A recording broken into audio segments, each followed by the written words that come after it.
Welcome back to another episode of That's What They All Say, Conversations Across Generations.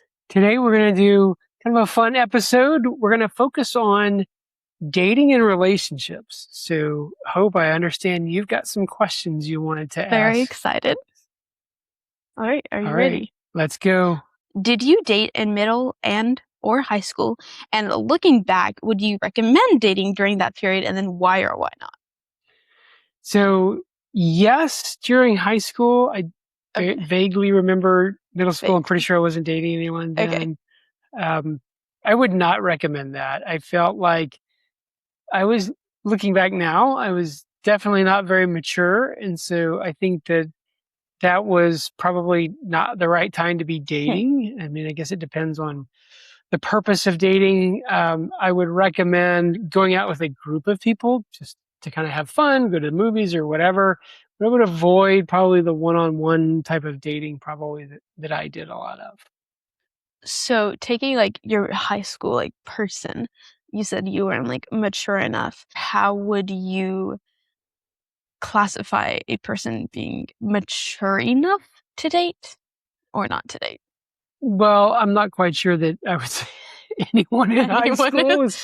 I mean, again, it kind of goes back to if the purpose is just to have fun, then why not just get a group of people and go have fun? Right? Yeah. If the purpose of it is to figure out, is this someone I want to marry? So number one, I think it's a little early in high school to be kind of figuring that out.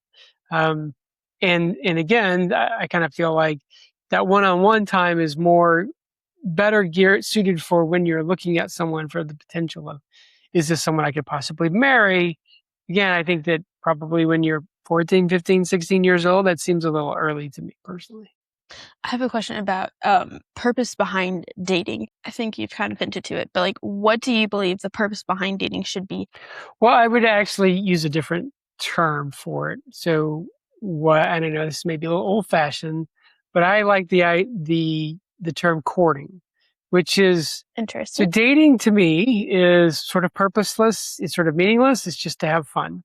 And the problem though is if you and I are just doing it, just two people are doing it together to just have fun, then it can be confusing, because if I think we're just going to go to the movie and just hang out, and you are thinking, oh, maybe this guy really likes me, and maybe we're going to get engaged sometime, we're approaching it with very different expectations. And because of that, there's a lot of area for people's feelings to get hurt, one person to think one thing, one person to think something else.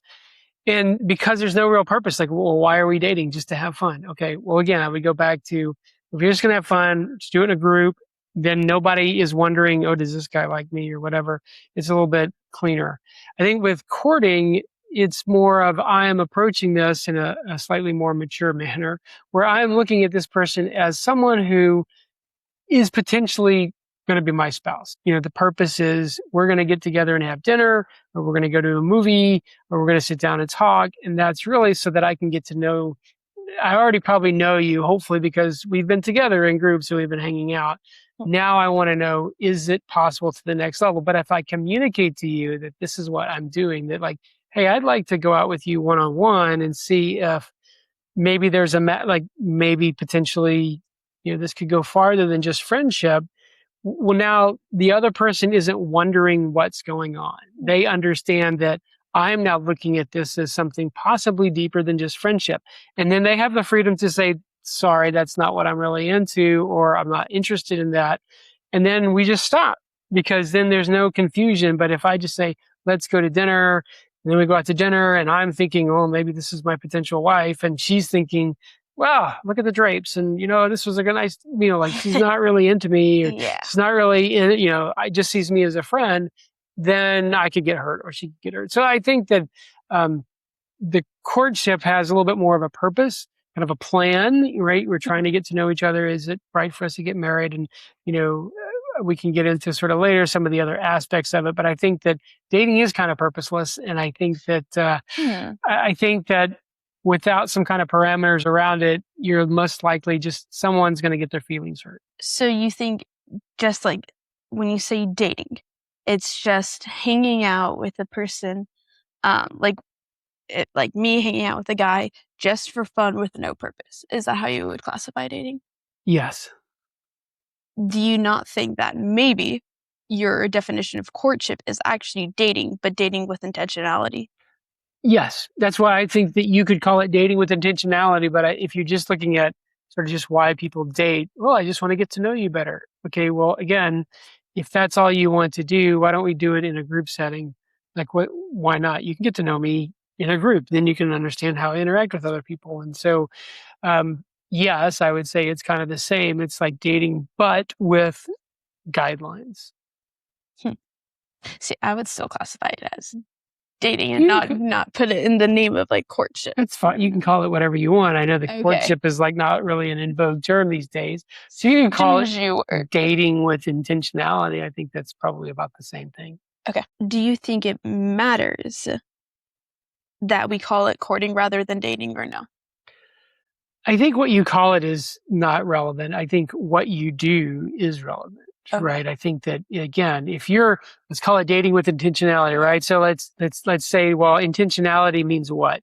To me, it means that there's a timeline, right? So it should be just long enough to figure out whether or not we both feel mutually like we should go to the next step. Maybe it's engagement, or maybe it's maybe it's a pre-engagement counseling or pre-marriage Mm-hmm. counseling or whatever it might be, to sort of see if we both feel like maybe this can go to the next level, or maybe it's we come to the decision that we're not going to go to the next level. That no, I just don't feel like this is either the right time or the right person Mm-hmm. to continue going with. So I think that would be I think kind of where I would lean towards.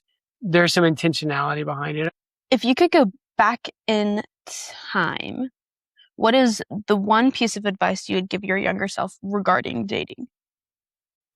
I think probably the biggest piece of advice that I would give now, I would say, don't try to rush it. Just trust God. Huh. He's got someone out there for you. Focus on like your relationship with God, and don't be in a rush to try to find the one, and don't ask yourself every time you meet someone, oh, is this the one? Is this one? Is this one? Because That would do that that's all the not time. fair It's not the best place to be because you're always kind of evaluating everybody from that. that you from that perspective, and then you sort of miss out on the opportunity to be Yeah, friends with people friends, or yes, to know yeah. people, and to kind of get to know folks. So I mean, I don't think I was mature enough at the time to know that that's Hmm. what I should be doing, but Cheers. if I were to go back, I would try to convince myself that that's the right way to go. From like a guy's perspective, Christian guy's perspective, what do Christian guys look for in women? Like what attributes do they look for? What qualities, etc. Well, I think what should they be looking for? Because I don't know, Well, what did what. you look for? I guess where is the question? So the things that I was looking for, someone who loved God, right, who had a relationship with God, and someone who was, I would say, sort of spiritually and maybe is intellectually equal. Like I think Like that there's equally yoked. equally yoked, right? Someone who's a brand new believer and someone who's been a believer for many years. I mean, may not be the best answer, Hmm. right? Because one may be a lot farther along than the other. And I think that there's, in that case, I would say, well, give this person some time to grow and develop. It doesn't necessarily mean that it'll take them the same number of years. It just means that, maybe God's doing some stuff in their life that they need to kind of grow and develop. And so I would, I mean, those are kind of the primary things. You can look at some other things like their relationship with their father, like how Hmm. they deal with authority. One of the best things to learn about all this stuff, right? Uh-huh. Going back to what I said about being in a group, being a Bible study with somebody, you learn an awful lot about someone, how they answer the questions in the study. You just get a good sense of who they are and um, sort of what their views on life are just from being kind of around them and hearing them talk and being in a Bible study together. That's really, I think, a great way to learn about someone without the pressure of anything. Just get to know them, and Hmm. just by studying God's word. And I don't mean like a one-on-one Bible study. I mean like in a group of Fun. 8, 10, 12, whatever Yeah. people, And, you may notice this person and start to go, let me listen to their answers a little more carefully. I mean, that's exactly what happened, Hmm. between me and your mother. And so like we were Okay. involved in a Bible study together. And so that's a lot of how I started to understand her and what she was like was from some of the answers she was giving and just some of the things that she was saying in Bible study. So I think that's a great way. Wait, was there anything specific? I'm very curious. If there was like one day you were like, oh, that is revolutionary. I don't- No, I mean, I think Oh, that nope. at some point I just realized that with your mom, there was a depth of her understanding of the scriptures and of Huh. her spiritual maturity, which was very attractive. That's awesome. When I had first asked the question, you were like, well, there are things that Christian men should be looking for. Is that kind of what you were just listing now? Or Yes, yes, what I was listing there was what I think people should be looking for. I mean, I can't speak for all of male kind and what they are looking for, but I would hope that that's sort of what they're looking for is that depth of character because, beauty is fleeting and charm is deceptive, but a woman who fears God is to be praised, right? That's in the Bible. Um, and so I think that you should be looking, more at the heart because then not to say that physical attractiveness isn't key or isn't important because it is and it was for us as well. But at the okay. same time, Dad, that's not the only thing that you should be looking Yeah. at. Do you think dating culture has changed since the 1990s? And if so, how so? Well, I haven't dated anyone since the 1990s. so, So, so I mean, I would say that maybe one of the biggest things that I've seen change seems to be like sort of online apps and hmm, dating services and things like that, where it's to me what I think they're trying to do is sort of take some of the guesswork out of what we talked about, being together in a group and getting to know someone, etc. And so then I guess to some degree that would be kind of revolutionary. Or that was a big change. Would have been a hmm. big change. Do you Still think probably the best way to get to know someone is in person, IRL, real life. Right? do you think that it's like positively impacted dating or negatively impacted dating? Well, I think to some degree, there's a lot of studies that say that even though we're more connected, right? Hmm. So we can reach out and do a Zoom call with someone across the world. Hmm. We're more lonely. Like, I mean, there's a lot of studies and there's lots of, suicide and depression and all that speaks to a culture that while we can be connected, we are not connecting well with people. And so I kind of feel like that might be okay. I mean, I don't know the efficacy of those things. I still feel like there is a bit of a lost art of getting out to know someone, to learning how to introduce yourself and to Hmm. talk and to get to know someone in person. Doing some But small that talk. do a little bit of small Yeah. talk and then maybe even ask some questions, right? And Hmm. be engaged with someone. I think that that's probably, a skill that this current generation may need to work on a little bit. Or so the surveys say. So the surveys say That's what they all say. that is what they all say. So you would say kind of like it's negatively impacted or social media, like the internet has negatively impacted it that way, but it's not necessarily a bad thing. I mean, correct. I mean, I think social media, the internet, they're all tools, Hmm. right? So, I mean, if I take a hammer, I can go build something. Yeah. I can also destroy something with it as well, right? So That's it's not true. it's not the hammer that either does the It's damage how or do the you constraint. use It's it. who and how they use it, right? And so Hmm. I feel like the internet is great for trying to keep up with people that that move, right? So we moved all the time in the military. Facebook and some of those other things were great assets to be able to try to keep up with people. Hmm. I think if you live online, that's not great, right? I mean, if you're addicted to social media, I think that's not good. Me personally, I feel like the jury's a little out on the dating apps. I know a couple of couples where they met through dating apps, Hmm. some of which are married. I mean, it's a tool to meet someone. I have no Yeah. problem with that necessarily. I mean, I wouldn't say that was terrible, that was bad. I just, I hope that, that what happened was they met someone who was somewhat, had many similar views and answered questions similarly. And then once they got to know them in real life, then they realized, hey, we really are compatible. We like each other. We want to get married, that kind of thing. So I wouldn't necessarily say it's inherently bad. Mm-hmm. I would say I would still lean towards the oldie but goodie, the old fashioned way of meeting people in real life. I feel like that might be the better way to go. Sweet. Call me old fashioned. Quite. But I still love you. Okay, Thank you.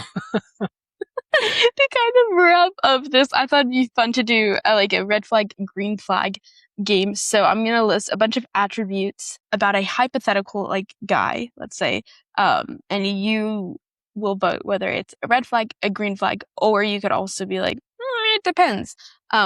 These are kind of like quick fire, but if you also want to like talk a little bit more about like one specific one, that's totally fine. All right. Got it. Okay. Ready, set, go. Okay.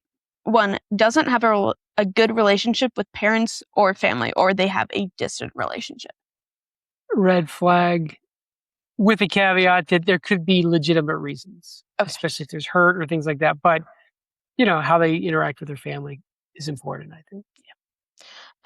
If he initiates for the first couple of dates, but then stops initiating, is that red flag, green flag? Can I ask a follow-up question? Sure. When you say he stops initiating, are they still going out, or he's a ghosting her? Not ghosting, but not making his intentions like clear. That's a red flag, because I think to some degree, again, maybe I'm old-fashioned, but someone needs to lead the relationship. And if what's happened is it seems like it's not going anywhere, I think that then he should probably be clear about that. Do you think it should be then the guy's like responsibility to lead the relationship? I think there needs to be opportunity for both of them to have input and like to have feedback. Okay. I think that, it may be uncomfortable to say, hey, I feel like this is going well.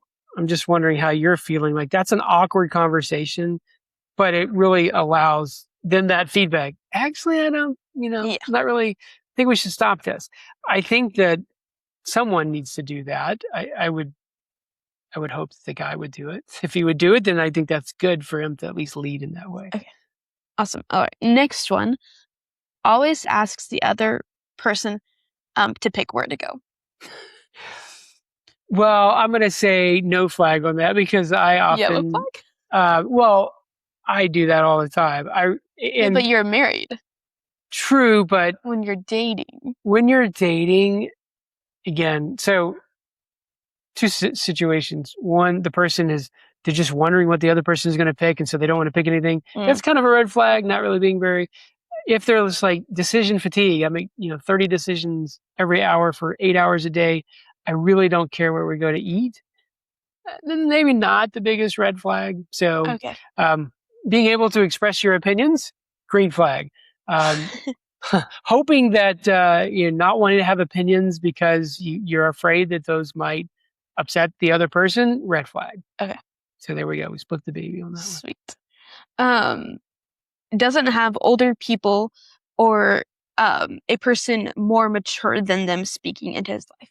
Red flag, definitely. I always feel like everyone should have those 3 relationships: a Paul, a Barnabas, and a Timothy, right? So everyone, I feel like, should have a mentor, spiritual guide, kind of whatever you want to call it, like a pastor, somebody that they can talk to, someone that knows them and can speak into their lives. I think that's very important. To kind of follow up to that, doesn't have a godly community or doesn't have a community at all. I think that's a red flag, because it would make me wonder, is there a problem here? Like, are they just kind of antisocial? Like, partially, and I would say also one of the things that like guys can kind of pull the wool over ladies' eyes, and ladies can do the same for guys, right?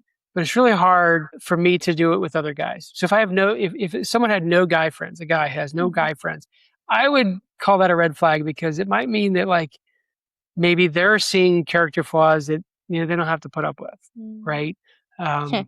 So I would say, especially of the same gender, I would say that's an important aspect to someone, because again, it's really hard for guys to kind of put one over on other guys. Like if if you think I'm full of crap and you're a guy, you're probably going to tell me at some point, yeah, I think you're kind of full of crap. Right. If you're a girl, you may just be like, oh, he's so cute, or, oh, well, maybe I'm He's just not so seeing him funny. right, or Like, he's right. yeah. And so they just might not Oh my see it. goodness. So I think that, I think that could be a red flag. Okay.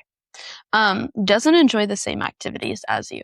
But I don't think there's anything wrong with that. I'm not sure if we would call that a green flag or a red flag. Yellow flag. We'll call, I guess, a yellow flag. I mean, if there is like nothing that you can agree on, that's probably a problem. Yeah. But if one person is kind of really into a sport, let's say tennis or something, right, and the other person is into hiking, I think both of them can learn a new sport. One person can learn a little bit of tennis, one person can learn a little hiking. I think there's nothing wrong with that. I think that's healthy. I don't think you need to necessarily find someone who does the same stuff that you do. Okay. What about he doesn't have big career aspirations? Gosh. Well, I mean, on the one hand, it's like, oh, you want someone who wants to change the world, right? But to some degree, well, does that oftentimes means that person's going to be kind of a workaholic? They're going to burn themselves out. They're going to neglect their family. So I would say if they have no ambitions, that's a red flag. All right. What about he sets clear boundaries? I think that's a green flag. I mean, so you should set clear boundaries. Kind of leading in the dating relationship, we talked a little bit about that. I mean, I think that it is hard to get beyond the Bible aspect of leadership for a guy, for a husband, and I think that there's an aspect of leadership that is kind of expected and needed, and so you want that, I think, in a spouse. Awesome. Okay, this one I'm really curious. Okay, he's short. Totally, no, I'm just kidding. Totally red flag. No, just kidding. I'm not very tall. I'm like slightly below average. I think I'm like 5'8". So, I don't think there's anything there's nothing there in terms of like there's no red flags about height differential. I mean, you've seen like what about WNBA players, like the guys that are like 7 feet tall, like they never get married because I don't apparently see too many 7 feet tall women, right? I mean, so I would say that's not really it. Now, if you've got sort of a mental block where you have some reason you're like, I cannot date someone who's shorter than me. I mean, okay. I mean that. How short are we talking? Well, when I say shorter than me, right? So like, I mean, I know a bunch of couples where the wife is taller than the husband. I don't see that weirdly. I mean, I just don't think it's that big of an issue. Now, again, it depends. Are we talking like a little short? Are we talking like, super short? I don't know. I mean, so I'm short. Okay. What would you say about somebody like who's shorter than me? I mean, not an immediate red flag. Okay. So not really necessarily. For me. So, but again, if it's not your cup of tea, then that's totally fine. Okay. What about this one? He knows the Bible really well. He grew up in church, but he has some questionable behavior. And or he doesn't go to church regularly. I mean, I would say that what it sounds like you're describing is someone who has spent a lot of time in the church, but it's not a lot of fruit in their life. I would say definitely a red flag. Or just because you go to a church and you know a lot of stuff about the Bible doesn't make you a Christian. It's not knowledge, it's transformation that we're after. And so I don't think that, I think that would be a red flag because it would sounds like the person you're describing is someone who's kind of a superficial Christian at best. Then my next question would be, does he have anyone that he holds him account? Like, is there any accountability? Is there anyone trying to mentor him? In which case, well, okay, if the answer was yes, he's getting there, then my advice would be hold off. Like, he's not someone to date right now. Let him mature and grow a little bit. Hopefully this discipleship relationship will really take heart and then maybe come back a little bit later. But I would say definitely a red flag if what you've described is all that you see there, is that lots of time in the church, no real evidence, and whether they're going to church or not. And I would not say that their church attendance record is a great indicator of their spiritual maturity, right? I mean, I wouldn't say that attendance was necessarily, but again, could be an indicator, right? Mm-hmm. Someone who, oh, I grew up in the church, and then they say, yeah, but I haven't been there in 5 years.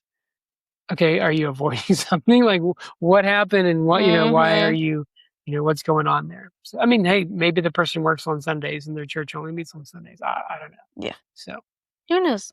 Okay. What about this one? Apologizes and admits when he's wrong. well, that's a green flag. I mean, I think that, being humble, being able to admit when you're wrong can be hard for especially someone like me. I have Hmm. high self-assurance, so I kind of feel like I'm typically right, which, you know, Sometimes you're wrong. maybe not is not always right. Maybe Yeah. sometimes I'm wrong, but yeah. So I think that's a green flag. You want someone who's humble and can admit their faults. Awesome. How about he checks all the boxes, but there isn't spiritual fruit? Kind of like maybe going back to a previous one. Well, I mean, I think to me that the spiritual fruit is a box, right? So he's Mm-hmm. not checking all the boxes. I mean, I think Uh-huh. that there's an aspect of you'll kind of know it once you get there, right? I mean, there are some I think boxes you need to check, like does he know Jesus? Is he a believer? Is he showing fruit in his life? I think those are things that you can honestly evaluate. I think there's an attraction. Do I have an attraction to this person? Because if you don't, like, I don't think that you just keep going. Well, okay, I'm really not attracted to him, but man, this must be God's will. In fact, I had some mentoring and they said, what you really need to do is figure out, do you love them first? Then you figure out if it's God's will that you should get married. Because, if you just sort of come across with the premise of he's a believer, I'm a believer, therefore it must be God's will, like, then you overlook a lot of other things. Some of those Mm-hmm. boxes that aren't checked or you're not attracted to them, whatever. I think that you're putting the cart in front of the horse. There's probably a lot of people that you could get married to. You need to figure out if this is one of them and then figure out, is it God's will that I get married to this person? And I think that the kind of the timing is fairly key there. Awesome. Next one, he lives with their parents, his parents. Um, I mean, part of the question is like, how old are we talking? Like, what's the situation? So it depends, kind of. Maybe a red flag if it's like, they're 25 and they're playing video games in their parents' basement. That's kind of a red flag, right? That would go into that lack of ambition, not really getting on with their life. I think there are some practical reasons to live with your parents these days. I mean, if you're going to college locally, there'll be a reason like why move out? Like you got room and board covered right there. Could be, I mean, I know quite a few people that at different times they've moved back in with their parents in order to save money or for their next step. They needed some time to kind of get things in order. I didn't know that necessarily that that's a red flag. I guess it would have to be, well, what are the circumstances? All right, next one, he still talks and or texts with his ex. I would say that's a red flag. I assume we're saying an ex-boyfriend, girlfriend, not like Yeah. ex-wife or whatever. No, So, yeah. so it's sort of like, well, what's the point of that? At the best, that's just not helpful because for whoever the new person they're dating is, they're going to be wondering, am I being Um, compared, or why is he talking to his ex? It could also be that the ex still wants to get back with you, and they're kind of hanging around trying to. So hold on just again, that goes back to that yeah. leadership. If it's off, then it should really be off. What about he isn't on LinkedIn? Well, that's not a huge deal. Like again, that's a social media. It's a tool. I feel like most professionals are on LinkedIn at least a Uh-huh. little bit.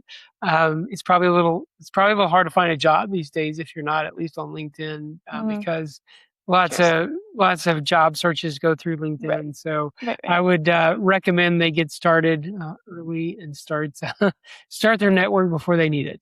Okay. What do you think about he has a sexual history or past? Well, I would say that's depends on where he's at right now, right? I mean, so the Bible doesn't say that you're a perfect person, right? The Bible says that it's more about the trajectory, right? I think that when you're saved, then there should be fruit, and that includes purity. It should be Mhm. part of that. So if we're talking like pre-salvation, I don't see that as a red flag. I mean, there are probably some emotional scars and things that are going to happen, and he'll have to get through that. Um, I think if what you're saying is the person ongoing right now is sexually active, that would be a red flag. So Okay. What about he spends more time on his phone than in the Bible? we all spend a lot of time on our phones. If you're saying that he basically doesn't spend any time in the Bible, that's a red flag. Mhm. Statistically speaking, the amount of time, as much time as we're all on our phones, this is not going to likely be as, I mean, even if you're doing half an hour to an hour of quality, quiet time every single day, which is great, but you're probably spending 3-4 hours on your phone. So again, it kind of depends a little bit. Yeah. What about your family doesn't approve of him? Well, I mean, first of all, I would ask the family, why do you not approve of them? I would Okay. say it's kind of overall kind of a red flag Okay. because your family knows you well. Hmm. Assuming your family wants what's best for you, then they may be seeing things in this person that you don't see because you're infatuated, you're in love, Hmm. you're, whatever. And so I would say, what are the reasons that they don't like them? Is it, I mean, is it legitimate or not? Last one. He lacks style or riz. Well, I think I probably lack style and risk, so who am I to judge? So, um, I would not call that a red flag. I wouldn't call it a green flag. Like, go for all the people that have no style. I would say that it's kind of a no flag, right? No flag on the play. I don't feel like that's necessary. Like, guess what? You get to teach him riz and style because he doesn't know anything. So, yay, you can sort of shape him and mold him however you want. Hmm. But he's probably just wearing whatever he wore in high school because that was sort of, and who knows how long that was. I think that's a So red flag for me. that might be a red flag. I don't know. Oh. It depends on your Yikes. fashion. Yeah. Well, that's it. All right. Wow. This was a tough grilling. I feel like I Are your was brain cells exhausted? a little bit. Just a Yeah. little bit. So All right. Well, thanks for tuning in. See you next time.